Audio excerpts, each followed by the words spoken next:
ବାଲେଶ୍ୱର ଜିଲ୍ଲାପାଳ ଓ ଆରକ୍ଷୀ ଅଧୀକ୍ଷକଙ୍କ ମିଳିତ ଅଭିଯୋଗ ଶୁଣାଣି କାର୍ଯ୍ୟକ୍ରମ ସୋମବାର ପୂର୍ବାହ୍ନରେ ସ୍ଥାନୀୟ ଜିଲ୍ଲାପାଳଙ୍କ ଅଭିଯୋଗ ପ୍ରକୋଷ୍ଠରେ ଜିଲ୍ଲାପାଳ ସୂର୍ଯ୍ୟବଂଶୀ ମୟୂର ବିକାଶ ଓ ଆରକ୍ଷୀ ଅଧୀକ୍ଷକ ପ୍ରତ୍ୟୁଷ ଦିବାକରଙ୍କ ମିଳିତ ଅଭିଯୋଗ ଶୁଣାଣି କାର୍ଯ୍ୟକ୍ରମ ଅନୁଷ୍ଠିତ ହୋଇଯାଇଛି।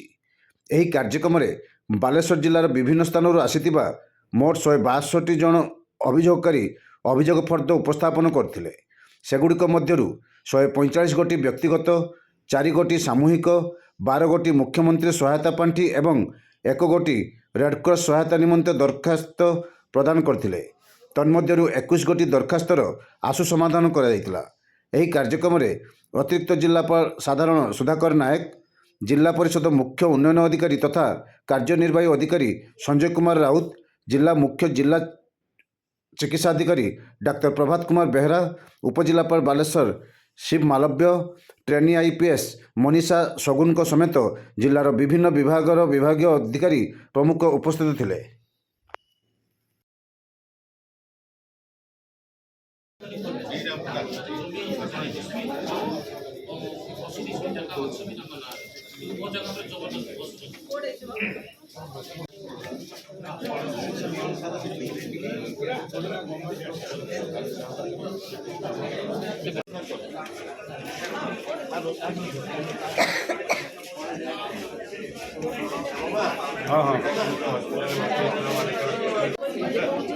ये नीलगिरी जो ब्लड बैंक जो स्टाफ देखे staff is not going to take immediately action.